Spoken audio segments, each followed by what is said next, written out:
I personally believe that the best way to get good at bouldering is by finishing hard boulders.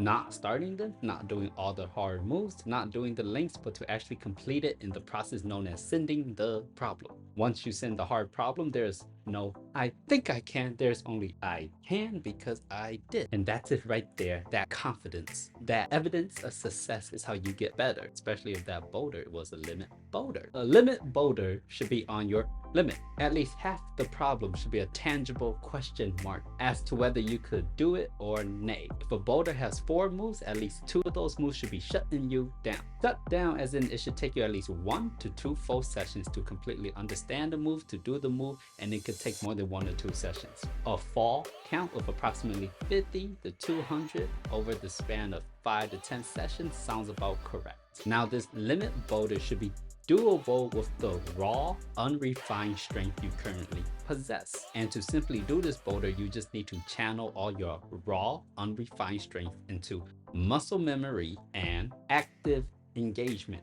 The muscle memory part will simply come through you trying the boulder over and over again until you cannot possibly mess it up. The harder part, active engagement, is all about contracting your muscles, your body parts, multiple body parts, all at once, and to contract them in the correct direction, which is actually a lot harder than it sounds. For example, I needed to engage my heel hook by pulling my hamstring towards me. At the same time, I needed to actively crimp in a diagonal direction, all the while being mindful enough to actually move my hips to the left and slightly away from the wall. All of this just so I can move my right hand up approximately 4 inches. So by activating all your muscles and using each of your muscles optimally in the correct direction, you automatically improve your climbing potential without even having to get stronger in the slightest. This is very useful because the common climber typically climbs while focusing on only one limb at a time. Once you start to utilize all your body actively, much better climber you become. And I cannot stress how important active climbing is. Another example, it takes 100 right hand power to be able to do this move.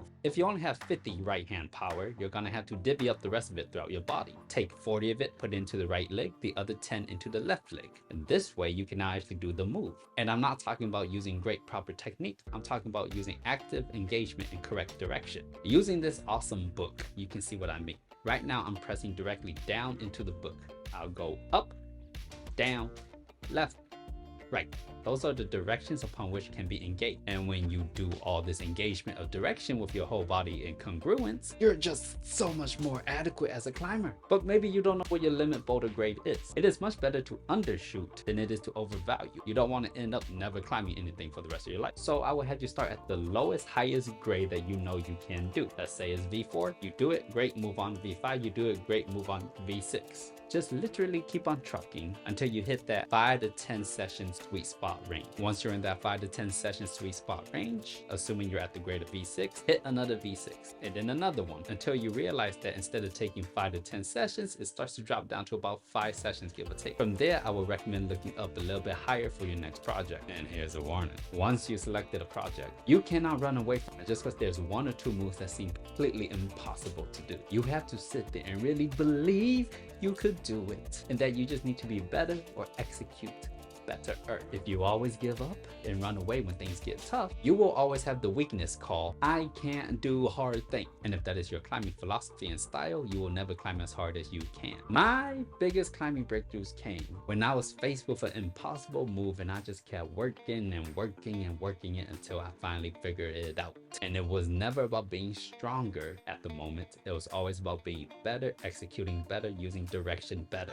This move right here took me 2 full sessions to do, and I ended up not even using it. This move took me 1.5 sessions to catch once. This move 3 to 4 sessions to finally figure out the beta correctly. And these breakthroughs happen all the time so long as you do not give up. Even the most straightforward looking problem, handhold, has its best, most optimal line of movement. It has its best, most muscular engagement. These things again have nothing to do with strength. None. It's all about being better, executing better. Of course, you will probably get stronger during the process, which is a bonus. You have to look at these problems like they are legitimate problems that require big brain prowess to solve. You can't look at them like they're a number on the deadlift and go, oh, well, yes, I can lift it, or no, I can't. Believe in yourself. God damn it. Touch if every single crevice, every single crack, every single empty piece of space, get intimate with the thing you are climbing, even if it doesn't seem possible. You have to believe in the word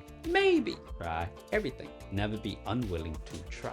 Your goal is to get to the top, not to get to the top how you want to, but to get to the top how best it is for your body to be able to. And that, to me, I consider to be the best technique. The technique known as finishing the problem, no matter what it took.